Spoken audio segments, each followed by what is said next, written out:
थुआमूलरामपुर block रे संपूर्णता अभियान कार्यक्रम आदिवासी अध्युषित पछुआ ब्लॉक रे विकास 6टी सूत्र गर्भवती महिला मानक पई पंजीकरण मधुमेह रोगर निदान ब्लड प्रेशर निदान महिला और शिशु विकास विभाग तरफ दिया जाउथुबा पुष्टिकर खाद्यर नियमितकरण स्वयं सहायक गोष्ठीर कर्पस पांठी वृद्धि कृषक मानक पई मृत्तिका स्वास्थ्य कार्ड बंटन संपर्क में विस्तृत भाव में संपृक्त विभाग अधिकारी माने आलोचना करी थुआमूलरामपुर ब्लॉक रु किपरि सुस्थ समृद्ध और दक्षता संपन्न कराजिबो सेथिपाई शपथ पाठ करा जायथिला।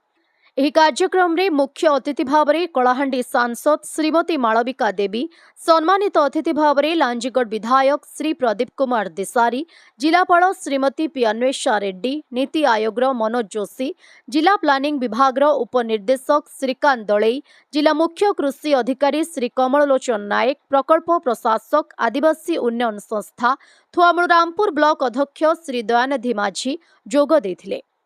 स्थानीय ब्लॉक गोष्ठी उन्नयन अधिकारी ध्रुवचरण मुदुली स्वागत भाषण सह कार्यक्रम आभिमुख्य संपर्क में आलोकपात करथिले। गोष्ठी स्वास्थ्य अधिकारी नीतीश झा, जीविका मिशन सौम्य महापात्र और ब्लॉक शिशु विकास अधिकारी निज निज विभाग कार्यक्रम संपर्क में अवगत कराइथिले। एही कार्यक्रम को श्री सत्यनारायण मुंडछिन्ना परिचालना करथिले। ଏହି କାର୍ଯ୍ୟକ୍ରମରେ ବହୁ ସଂଖ୍ୟାରେ ବିଭିନ୍ନ ବିଭାଗର କର୍ମଚାରୀ ଓ ମିଶନ ଶକ୍ତିର ମହିଳା, ଛାତ୍ରଛାତ୍ରୀ ଓ ସାଧାରଣ ଜନତା ଅଂଶଗ୍ରହଣ କରିଥିଲେ। କଳାହାଣ୍ଡି ଜିଲ୍ଲାରୁ ମକୁନ୍ଦ ନାୟକଙ୍କ ରିପୋର୍ଟ, ଖଟିଖିଆ ସମାଚାର।